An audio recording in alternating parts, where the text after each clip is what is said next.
'Twas the night before the season, and all through the league. Everybody wanted blockbuster trades, but nobody wanted to give. Offers were sent from team to team, but everyone looked at them and then wanted to scream. I don't know. That's as far as I can rhyme without actually having written something out beforehand. So the fact I did that much off the top of my head, you should all be impressed. Anyways, it's the third. It is the night before our Thursday kickoff game here.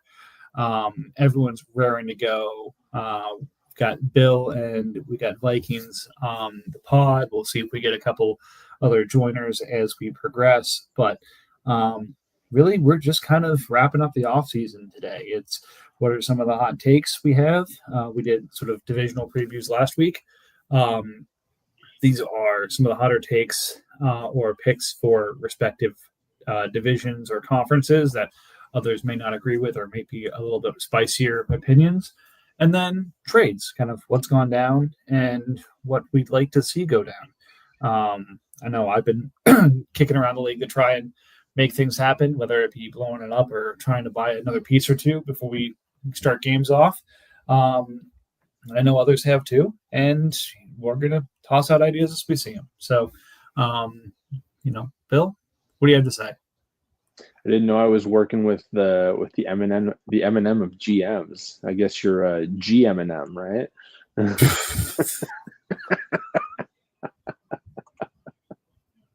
Oh my god! No, I'm excited. Like, it's just the two of us. This will be, just two blowhards given takes that hopefully disagree. But otherwise, man, look, I am a connoisseur of dad jokes, and I just had to retch a little bit there. So, all right, well, those are 2 minutes of your life that you're not getting back, but I sure hope you guys enjoyed it. Anyways, like we said, takes, trades, and teams to beat. That's the name of the episode, and that's the theme that we're going to try to meet. So, in terms of the preview last week, I think kind of overview, the North in each division is each conference is a complete shit show. Between the Lions projection and the people we had on the pod last week, each of us had a different winner of the NFC and AFC North. Right now, the Jags are the surprise pick of the AFC South. The Jets are running away with the AFC East and the Chiefs of the West. The South is still a bit of a cluster, but it's Buccaneers' show until he wants to step aside. Panthers being right there with him. Giants and Commanders is the two-horse race, the winner taking the NFC runner-up right now, it looks like. However, the NFC is supposed to flow through Seattle, according to the Lions' projections. So that was what sort of common sense was last week. Like I said, I was a little surprised by some of the projections from the Lions. I think, just off the cuff, I did not have Seahawks as an overwhelming favorite on things the same way that I think that the Lions model did. I had the NFC East a little bit closer than others do. I thought I was a better team than Lions model did, but apparently I am quite the fool there. But the thing that probably impressed me the most was how much respect that model has for your tanking ability, Bill. Yeah, and the thing, the numbers are already off because all I have is point scorers or just a kicker and a punter. Well, I mean, that's going to be the challenging thing is I think you had the projection was like in the hundreds or something like that. It was like 150 or something like that. And kickers and punters themselves score in the hundreds. So that would take a intense amount of trading to hit the bye weeks that would zero you out on a week-by-week basis to keep your score in the hundreds. Or they just think really poorly of the kicker and punter in Cleveland and Tampa. It's possible, but who knows? So in terms of a couple of hot takes here, we'll start it on the mild and we'll build up. We'll kind of do it hot one style here. I think, the North, for example, we had 4 different division winners. I think sort of consensus was that all 4 teams in the North are going to make the playoffs this year. I'm going to start with a mild to medium take that one of the teams in the AFC North will not make the playoffs, and it will either be Browns or Bengals. Oh, interesting. My mild hot take of that would be the Steelers will miss the playoffs for the 5th straight season and have a winning record somehow. So no, again, I don't know if it's been 5 straight years, but it certainly feels like that. And maybe at the end of the season, Jeremy will find kindness and let them switch divisions. Well, I mean, look, that's the fun part about this league is sometimes you have the easier with the playoffs and you're right out. Sometimes you've got a bit of a mountain to climb. I'd say the years that I've made the playoffs and won the division in the NFC North were made even sweeter because of the number of years that I just couldn't get past Jeremy and Goose to save my life. That, something would break against me in the last week and I'd end up out of the playoffs, whereas previously I was leading the division. Or I'd make a end of season trade at the deadline that would fall just short. And that sucked to just barely miss out, even though really, there is easily a path toward success. He's got that way worse than I do. But I'll tell you, it's going to be more fun for him to, when he finally wins the North, it's going to mean so much more than, whoever wins AFC South this year. That's right. It's like qualifying for the Olympics. He's qualifying, in running in Africa, whereas the AFC South is qualifying in swimming in Africa. Yeah. No, I mean, I do think that all 4 make it, but man, like, wouldn't that just be like the craziest thing? It would. All right, so that's mild. Let's go a little bit spicier.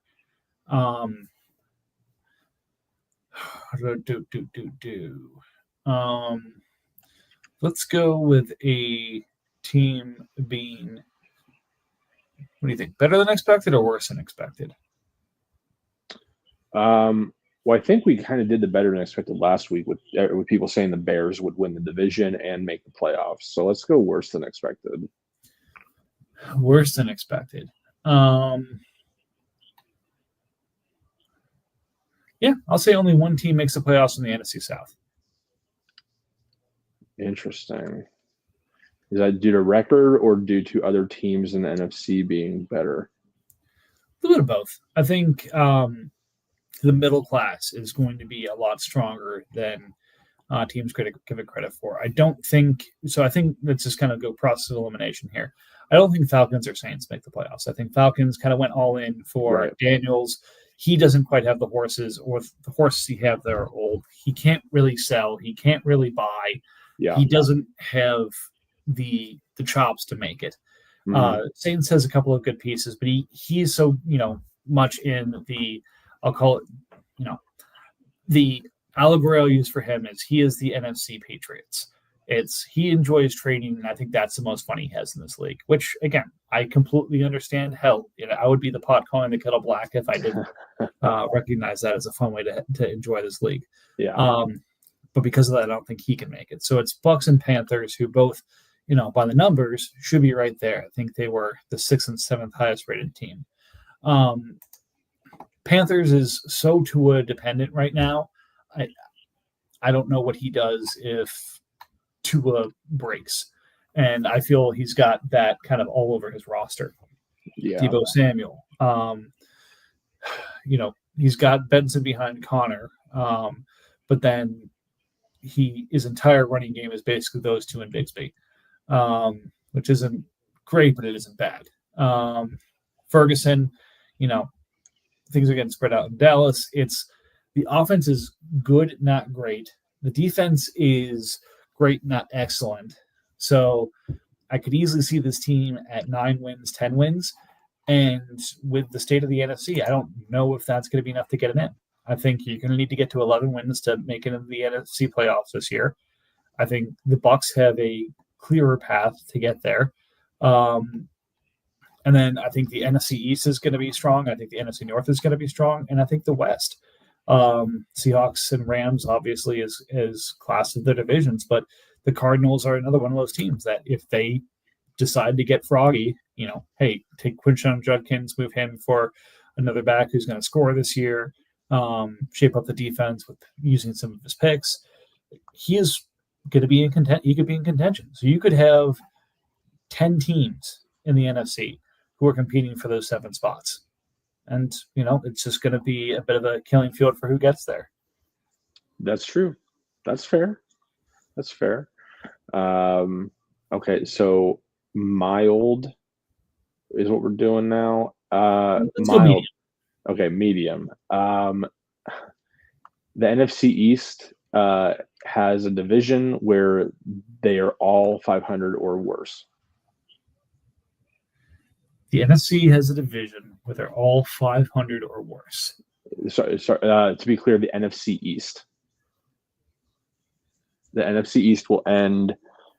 Oh, I guess 900. 9-8. I guess there is not 500 anymore. 9-8 or 8-9 will win the division. One team will make the playoffs out of that because of that, and it'll just be a complete letdown for the division. So let me take a look here. So if I'm looking at, say, the Giants, for example, say he splits this week 1, splits this week 2. Say he starts out 3-3. Mm-hmm. He has me and 49ers in week 4, then Bears, Cowboys, Chargers, Raiders, Bills. Look, I like the spice. I have a hard time justifying. I think he's got an easy route to 10 or 11 wins right there. I mean, the fun of hot takes is that they're not supposed to necessarily happen. But well, I mean, fair enough. And look, some of the spicier takes, it's you just have to trust me, or you have to. I feel like a good hot take, and I don't, this is not a, how everyone needs to do their takes, but a good hot take has a stream of logic that people can kind of nod and say, okay, I see that happening, and can get behind that. So, again, one would be that again, I already said one with the AFC North, but a medium size or spicier take might be that the Ravens end up as a top 5 pick this year. Sam Darnold is unproven in Seattle. He has a lot of RB2s on his team that may or may not pop.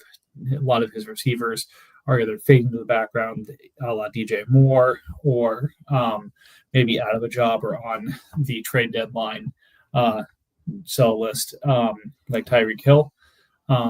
Ravens could average less than 150 points a week pretty much throughout the year based off of the way he's got his team set up. And that would probably put him in the running, considering the strength of his schedule, for a top 5 pick.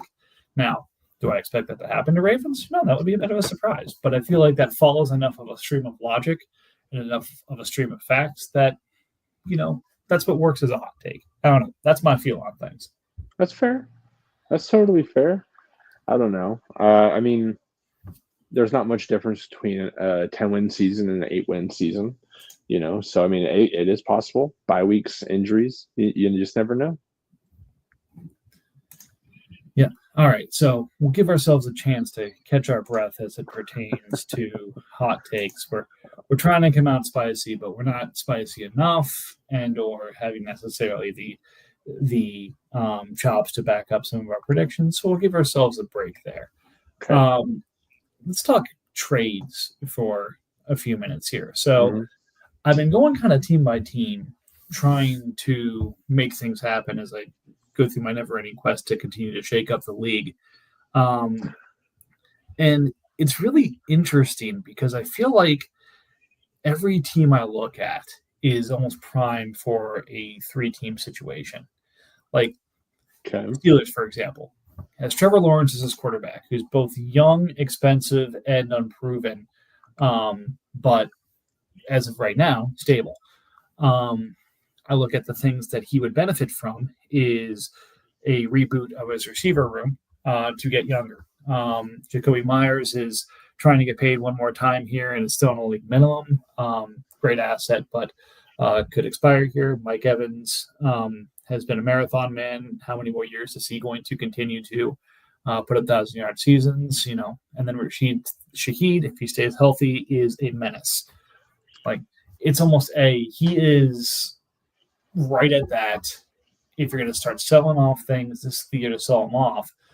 But he is so in the middle of the playoff race that it doesn't make sense to move too many things out. So I'd say, hey, can I downgrade his quarterback and upgrade a position somewhere else? Or can I upgrade his receiver room or get him younger in some of those receiver rooms? But then what does he give up in return? And it feels like, Steelers is a great example that he's just either a little bit too thin in areas that you'd want to move, or he's stuck in a position there. And I know right now I don't have some of the chops to give him the piece he would need to say move Trevor, but I keep finding myself in a situation where this would be so much easier if a third team was involved. And, that's kind of impossible to do. We haven't seen a good 3-team trade, I feel like, since last year, and usually those involve post-pod conversations.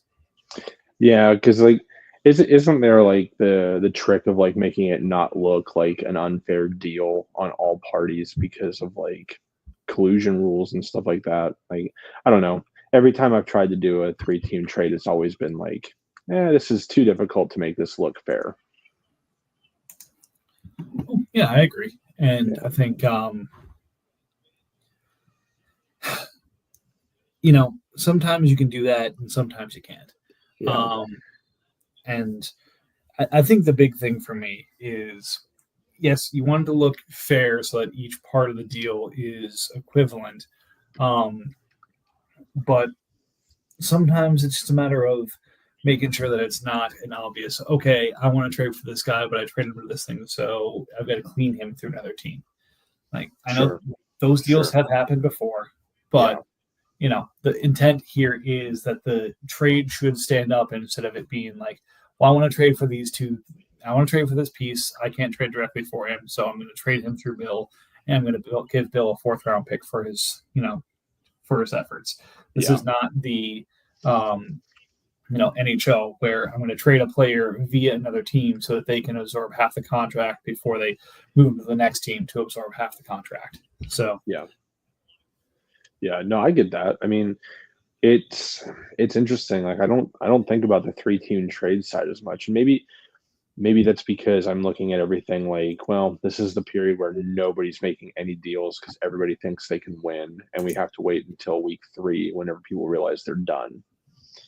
But I don't know. I get what you're saying with it. It'd be fun to make that happen, but I feel like it's almost too much work that there are enough owners that don't want to be part of something like that. Yeah, or it's it's not as easy as clicking the button. And that's a functionality, limitation of MFL that, hey, it'd be fun to be able to propose a 3-team trade where you can just click accept and it goes through instead of having to have conversations okay, Barris, I'll give you this and you'll give this and he'll give you this. Okay, great. So you sent me an offer, and if I'm going to accept, I'm supposed to get the other piece from these things. There's also hey, until I see that in my inbox, I'm not going to click yes on anything. Right. I'm not doing it. Yeah, exactly.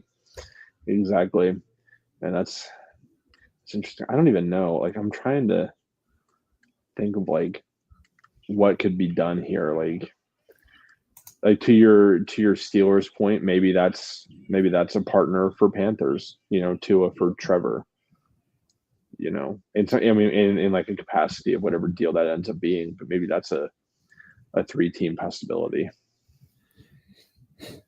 So, speaking of, I want to jump back to Taeks real fast here. Mm-hmm. And this is going to be one where I, call my own foul and say, as it goes with takes, I'm in a position where I might have gotten something supremely wrong.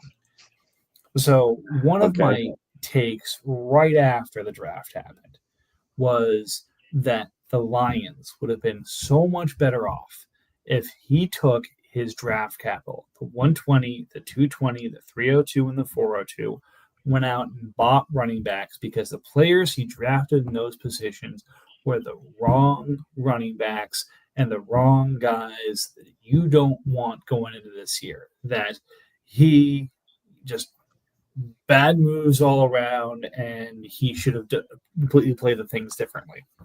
So that would have been a great take if it wasn't Bashal Tutin, Jaden Blue, Ollie Gordon, and Devin Neal that he took. Basically, three of the four, all I needed to do was replace Devin Neal with Bill Krosky Merritt, and that may have been one of the worst takes that I've ever had. It's one of the, again, we haven't seen a down happen yet, and some of these players got moved to the fourth string on their depth chart, whether it lasts there or not. But I was looking at that when I was going team by team looking at deals. It's like, wow, I'm pretty sure I said he did this wrong, and if redrafts that I'm in right now are any indication, I may have screwed this up royally. Now, by week 8, I might be back in the black on this one, but I gotta say, if I had put a board bet on that one saying, oh yeah, none of these guys are going to break 150 points or something like that right after the draft, I would be feeling really nervous right now. So as it goes to takes, I will call myself out when I have a bad one. And I'm going to say this was not one of my better ones. Fair enough. We all have those. But I was not on any of the draft coverage this year, so I can't think of anything that I may have said. But yeah, I don't know. The closest thing I get to that is I took Dallas Turner over Jared Verse last year, and that was a mistake so far.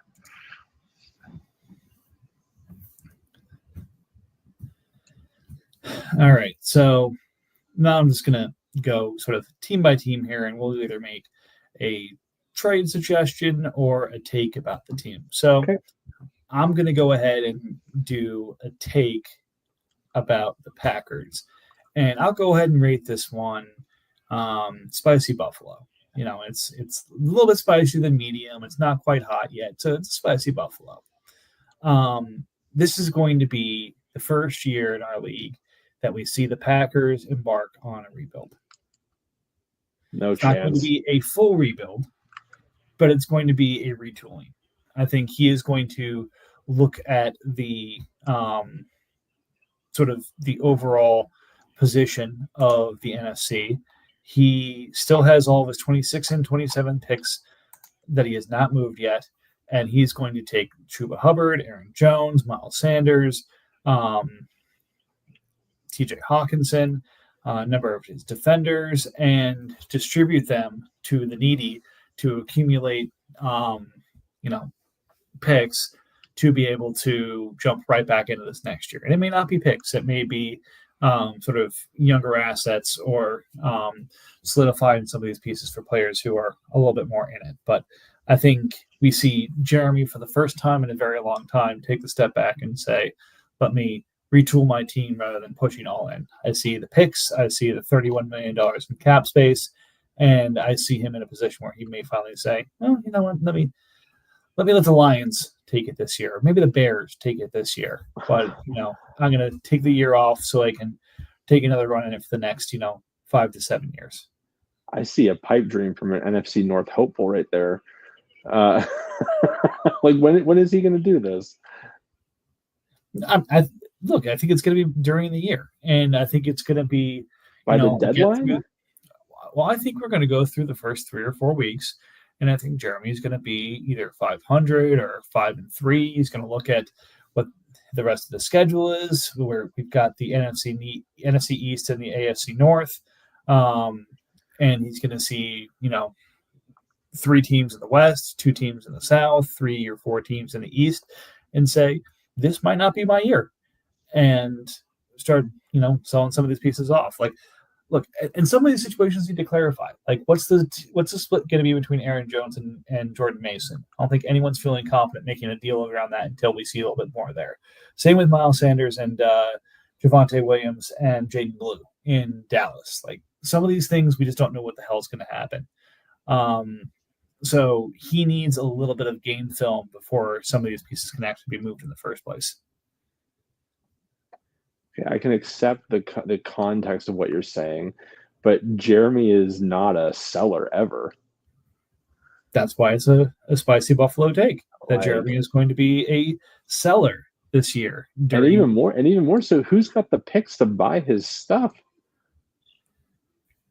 I think there's still I'm not buying nothing. The Seahawks, as mentioned, still has a couple of picks, and who knows how things go for him. He may need to shore up a couple of areas around there. There's a lot of defensive pieces on this team that people could benefit from. If you look at, say, the NFC East, you've got both the Giants and the Commanders have really strong edge rooms, but really could use a lot of help in the back seven of their defense. And you've got some 200-point scorers and linebackers and other solid pieces to come from here as well. So if Jeremy got creative, I think he would be able to reposition his team the way he would need to be ready for the long term here. Man. And again, some pieces he's just going to build around. Like, again, Yaya Diaby, I think he will extend depending on his he will either extend at a lower price tag or he will trade because he's finally starting to pay off some of his promise. Dallas Turner is, second year sort of the edge guy in Minnesota that they really we're going to go around here. This is where he's supposed to start to show it. Now, Grenard is there. My favorite pass rusher on the Bengals is there. So he's going to be in a rotation, but this is where maybe he starts to show it a little bit more. But again, that's why it's a spicy Buffalo take. It's not something Jeremy normally does, and it's going to require a little bit of work to do so. But now that Jeremy has a highly capable and motivated co-commission, he's going to have the free time to go do this. Man, I can't beat that one. That's a high one right there. Well, you don't have to beat it. Again, like I said, we're going for wing flavors here. That was a spicy Buffalo, so I'm not going. I don't think I have many nuclear takes on me. No, that's fair. That's fair, man. Okay, so you got the Packers covered there. I will pick up the Bears. It's not anything crazy, but because he is clearly in a competitive mode right now, I say that he somehow ends up getting Justin Fields back on his roster by the deadline. Niners just traded for Fields in an effort to stay competitive. And I think that things go so badly for Niners in general that he will sell Fields if Bears pays for him appropriately. So the really interesting thing about that is, so I love where some of these teams have put themselves this year because it's a new position for them to be in, and it's showing growth as an owner. And Bears has done that because he has McCarthy and Wentz, the 1 and 2 in Minnesota. He has an RB1 in Saquon Barkley and a spell RB who's still going to get plenty of volume in Najee Harris. He's got a good receiver room. He's got a good team right now. He also does not control his 2026 draft.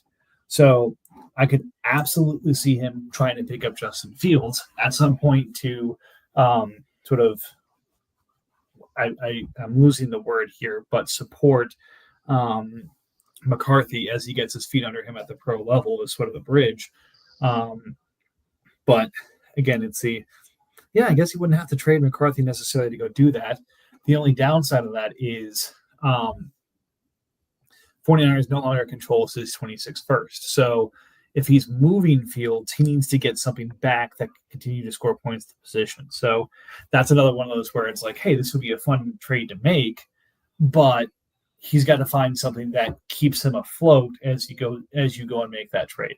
Like again, I've poked around with the idea of trying to get Fields back since I now have Wilson and Mason Taylor and Arian Smith. So like I have a good bit of Jets receiving targets. So hey, maybe I want Fields so I can get the stack there. But like to go do that, like is he going to want the Colts stack as something in return? I think you are more aware than most owners out there. Nobody wants that stack right now. Nobody but me wants that stack right now. It's going to work out for you in the end. Hey, I'm seeing Daniel Jones getting picked up in redraft all over the place. It's like, oh, look what's happening now. But anyways, we'll come back to that later in the season. Okay. But I like that. I like, he likes Fields. He's been a long time fan of him. I could see that's the kind of player that would help his team. I think there's a little bit of homework that needs to be done of what 49ers does and the other side to help make like something like that happen. But I like that concept. I think Niners is, trying to do the very difficult thing of not rebooting his team and building around the pieces he has. And it would work if he had 8 or 9 or 10 pieces, but he has like 4 or 5. And he keeps having to trade high value for things that don't stick long term. So it's a tough situation to be in. All right. I like that for Bears. I'm going to go to Chargers because this is another one of those fun teams. He is very much locked in that he's going to grow with this team. But it's also if things break right, this is a wild card team. So it's a question of, can he do the things to help it break right? And I feel like that's going to be Junior Colston or Jonathan Brooks. Can that go get him a real running back? And you go do that, and this is potentially a 10-win team. Now, I don't think that's what Chargers wants to do. I think he wants to be patient and just kind of see how the team grows here.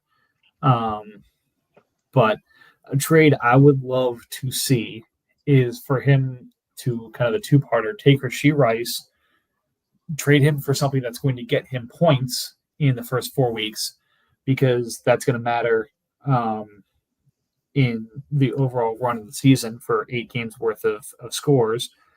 And then add maybe 1 or 2 more RB2s with sort of a longer tail to kind of keep him in that growth mindset so he doesn't go away from the team structure he's building, but at the same time gets the benefit of see if he can sneak his way into the playoffs and get paid off a little bit this year.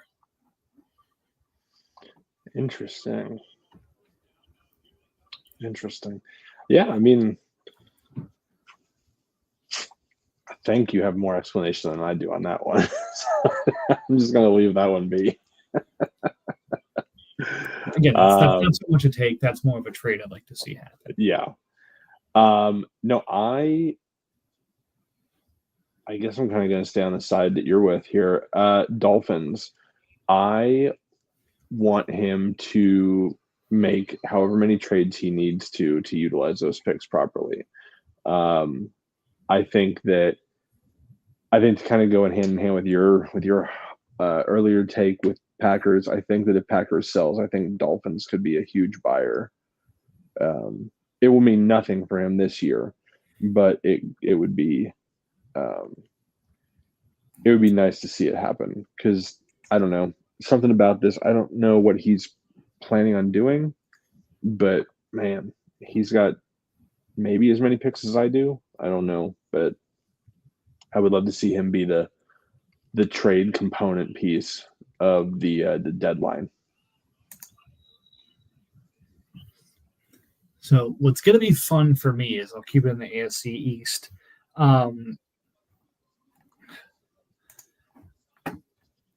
So how do I rate this trade? We're going to go with this one being a hot take. The most active team at the trade deadline this year will be the Buffalo Bills. In a selling capacity or a buying capacity? So he, as well documented during the draft, is committed to a rebuild. And he Mm-hmm. took pieces in this draft that he expected were going to take a while to pop. And good for him. I think a lot of these pieces are going to be ready sooner than expected. Jalen Milroe got a lot of run in Seattle in the preseason. I don't think they're trying to necessarily have him take over this year, but Seattle has not the easiest schedule this year. So if they go 0-3, 0-4, Milroe could be very well in the mix of things. Dylan Sampson, Judkins still hasn't signed. Right now, Jerome Ford is the RB1, but the expectation is Sampson is on his way for that job. So, he's got a potential there. The number 2 receiver in Tennessee right now is Elik Ayamaner. And he's got great chemistry with Cam Ward there. In addition to Jalen Lane, who's been showing out with Jalen Daniels. Tyler Warren has been doing really good things in Indianapolis, and people think he's ahead of schedule. Nick Martin looks like he's going to be pushing for that starting linebacker job in San Francisco. He has pieces that he expected to take a season or two that are going to be ahead of schedule all over his roster. So he's going to have a very interesting decision where he has draft capital that he has built up here as part of this process. He has his first, the Patriots first, and the Commanders first next year. He has the Ravens first in 2027 and a number of second-round picks. If he wanted to buy, he could keep the core of his young team together. And we're talking about the AFC East here. We're not talking about like the North in any division. He can do some interesting things in the East. Now, this being said, he has 4 players on IR that haven't even been put on IR yet. So I think the most active team at the trade deadline, and I don't even know if he's going to be a buyer or a seller yet, is going to be the Buffalo Bills. Or should be the Buffalo Bills. Whether it is or not, whether he actually wakes up and puts the team, takes the free agent players that are on his team off of his team, especially the ones earning $11 million, or take the IR players and put them on IR. We'll see what happens. Interesting.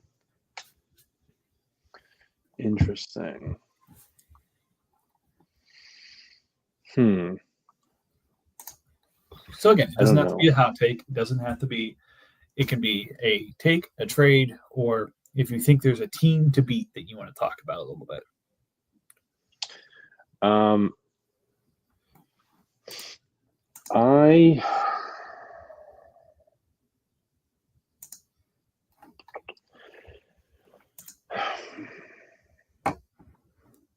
think the Seahawks are one and done in the playoffs.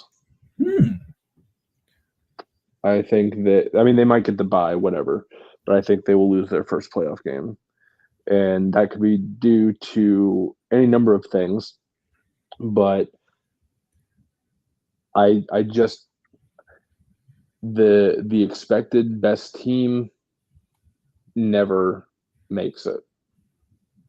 Like, that's how I kind of look at it. Like, the roster is just, it's good and it looks good on paper, but it's not going to work out somehow.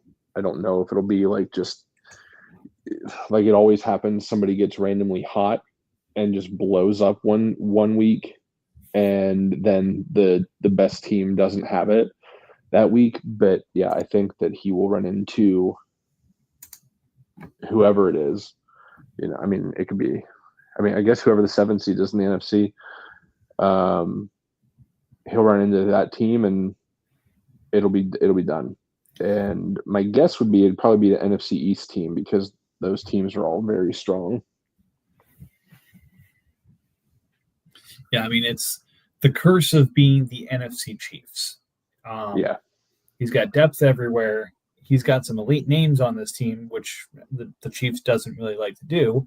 But, it's when you take that approach and things don't work out, that can be troublesome. And again, who knows what. I know as a Steelers fan, you're hoping for the best, but Karen in Pittsburgh, I don't know how things are going to be looking by playoff time there. Barnwell's got the projection that Tampa's missing the playoffs this year, so we'll see what that means for Baker after a 400-point year last year, whether he sniffs that again. A lot of strength at the running back position, but Eckler and Henry are starting to get old, and who knows if Achen's going to be, healthy this year. He's got the depth to handle a lot of risk, but he's got risk all over the roster right now. So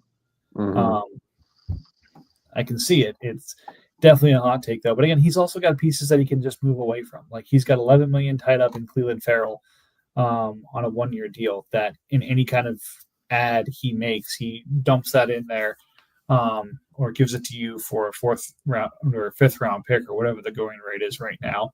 And, he now has 18, 19 million to play with and enough picks that he fills in where he needs to fill in. So not the worst situation to be in. But again, you're talking one and done in the playoffs.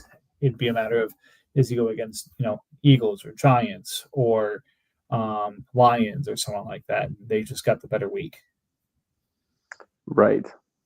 So it is a tough one, and we don't know what will happen, but I don't know. I just think he's going to run into it. I think it's just like a perfect storm for that.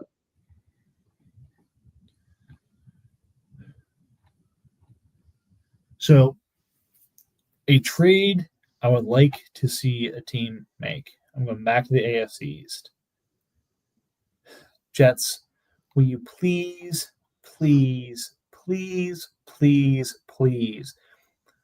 trade Tank Dell and get yourself one more decent receiver?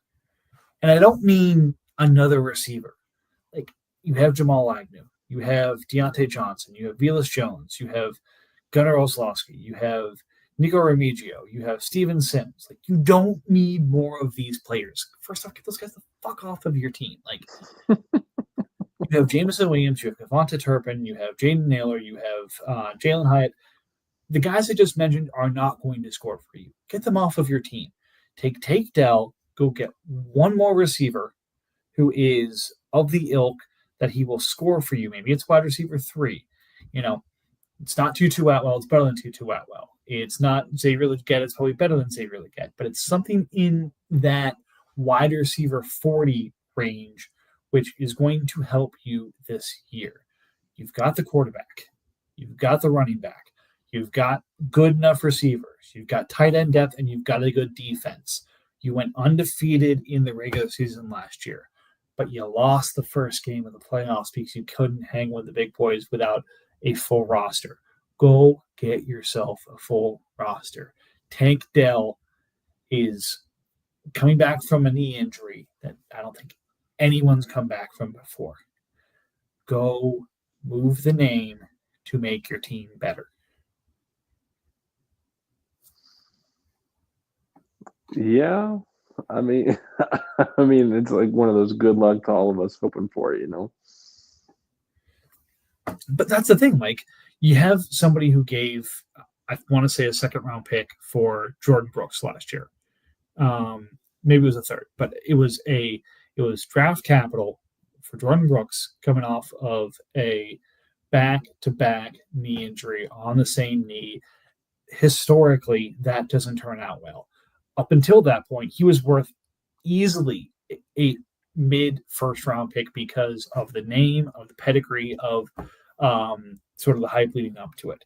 So, there's name cachet with some of these players that will get you value still, even after, injuries that are going to be tough to come back from. And all it's going to take is, hey, ahead of schedule or something like that. Take the news, sell the news, make your team better. He doesn't have to do it immediately, Again, it's the AFC East. He's got time. But do something to make your team better so you can be more than one and done in the playoffs, please. Right. One day all these things will happen. All right, let's do one more each here, and then I don't know. We can go to predictions. Sure. Let's see here.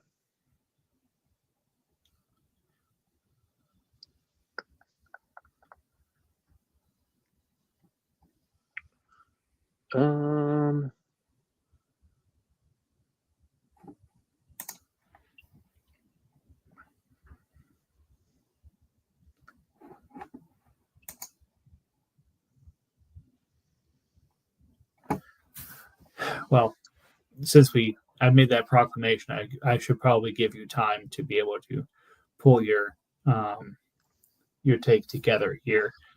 I'll go ahead and say it. I think the team that's coming out of the NFC this year, and this will probably be one of my spicier takes. Bears. Say it. I want to say the Bears. I can't say the Bears, though. It's not quite there. It's the Lions. No. Is it Josh Allen love? Walk with me here. Okay. Josh Allen at quarterback. I just went through the depth at running back between Tootin, Gordon, and Blue, which is kind of the room you'd want in a zero RB. And oh, by the way, we only have to start one running back in this league. He still has Drake London. He still has Puka Nacua. He still has his Chris Olave. Mechie is in Philadelphia now. If there's going to be a team that makes this work, it's going to be Philly.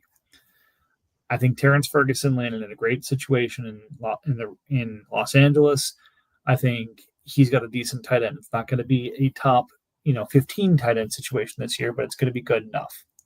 You take that and then you add the defense where he continuously gets good, solid defenders who just needed an extra year. I think Latu is a great pass rusher. I like Miles Murphy a lot, especially with an expanded role with Sam Hubbard being gone. He has consistently built this team that he has depth, he has firepower, he can score 300, he can put up 200 consistently. I think the NFC is flowing through Detroit this year. Interesting.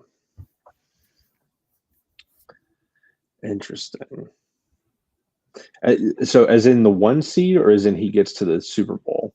I think he gets to the Super Bowl. I think the North is going to be too beat up playing the NFC East and the AFC North. I think because of that, we won't have the 1 seed.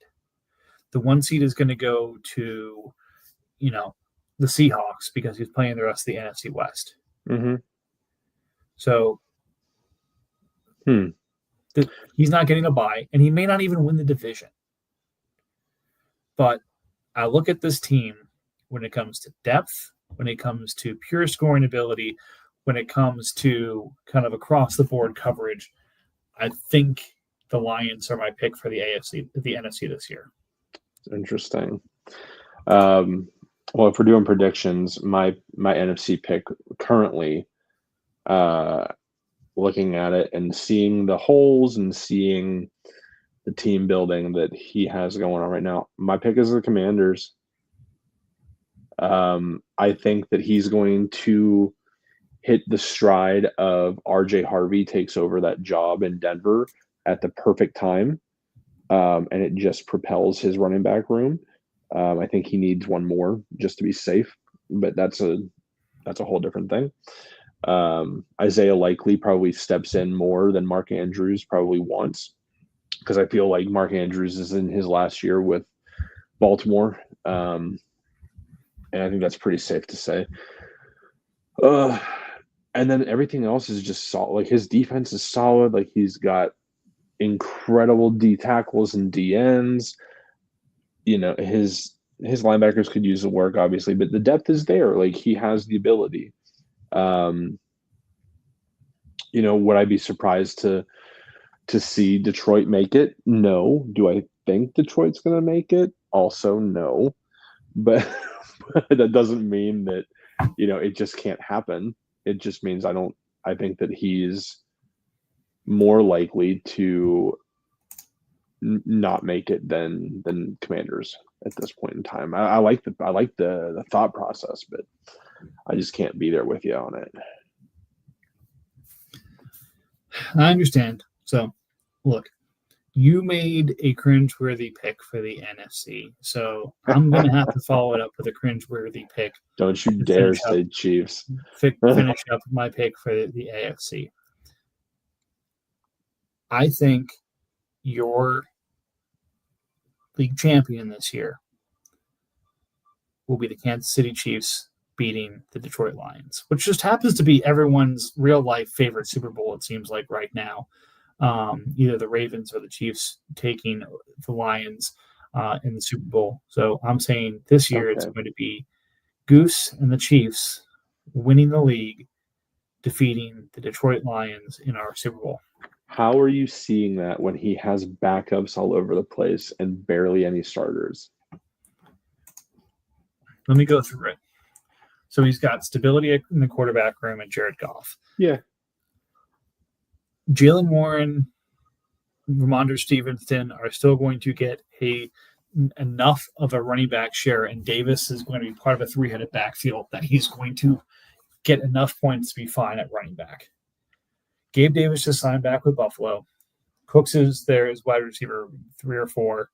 Same with Hollins. Leggett, there's a 2-3. Mooney, he has enough, I'd say, floor-level players, and some of these guys are going to pop, I think, at the receiving position. And if we've learned anything from the last couple of years, where do the majority of points come from? Defense. You look at his D end room. Browning, Chubb, Lawrence, Ojolari, Van Noy. Like, these guys are sack monsters. He's got 3 very solid linebackers. He's got a really good cornerback room and a pretty good set of safeties. He is, again, classic Goose team, deep across the board. And, oh, by the way, he still has capital to make picks with, albeit thirds and fourths. Yeah. But that's all he needs. He doesn't need to go buy, that big first-round pick. He's going to use those to sort of polish the roster around the edges. But I think your Super Bowl champion this year will be Kansas City. No. No.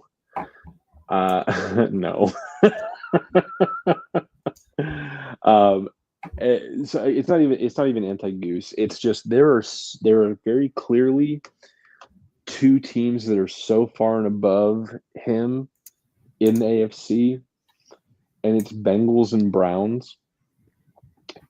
One of them won't make the AFC Championship. I think they'll end up meeting in the playoffs earlier than that.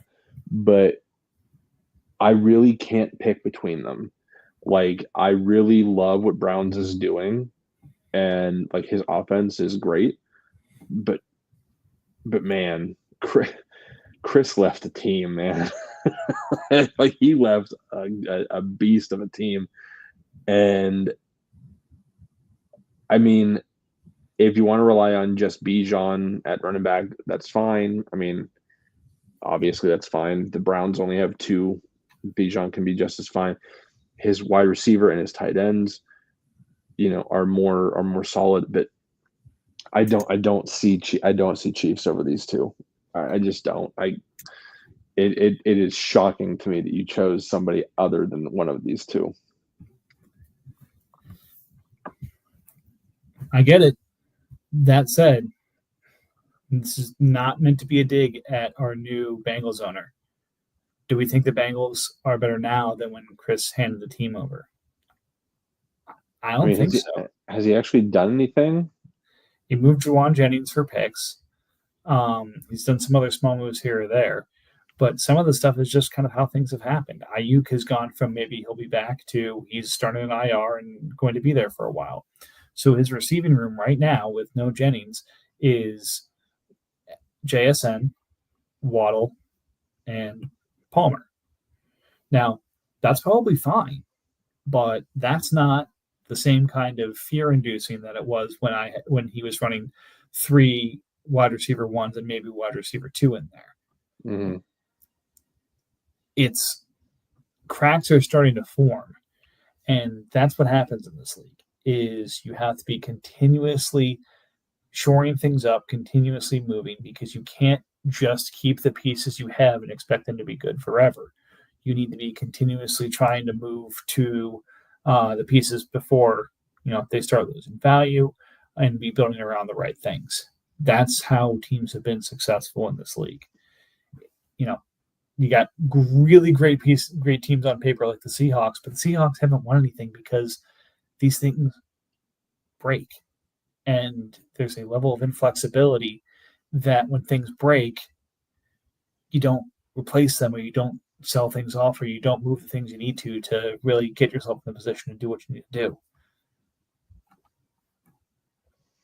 Like I said, I think Goose has the depth. Goose has the approach. Goose is your league champ this year. Man. Put it on the board. Interesting. Yeah, I definitely disagree, but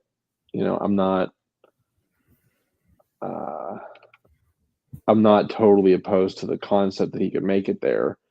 Like, my entire point was one of Bengals and Browns won't make it because they'll meet each other, so which means that Chiefs gets through easier again. What happens if they both knock each other out and Chiefs gets like the Jets, right, in the championship round? Like, I'm pretty sure the Chiefs takes that. So, I mean, I see what you're saying.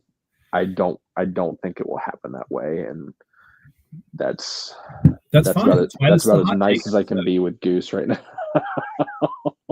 That's why this is the hot take episode. And as much as it pains anyone from the NFC to have to pick the Giants or the Commanders, I know pains you just as much to try and pick the Chiefs. So, look, I get it. So anyway, I give us a lot of credit here because we went an hour, just the two of us, in what is a highly conversational and highly, opinionated topic that is takes and predictions here. Usually this is best done with 3 or 4 or 5 people in the studio. Fortunately, we couldn't make that work tonight. So thank you, Bill, for doing all the extra legwork and putting in the extra effort to make this work tonight. I know everyone appreciates having these shows back on a regular cadence, and we got one more in before the season started off. I'm happy to be here, GM&M. Oh my God. Oh. All right. So we'll get back into the regular cadence of shows starting next week.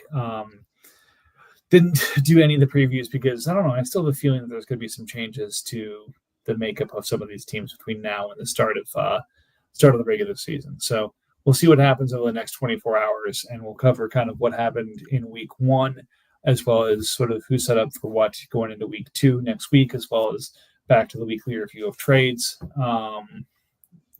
as we get into the thick of the season. But it's been a fun off season, and again, we're set up for some pretty wild and crazy situations here. So until next time, this is GM&M. No.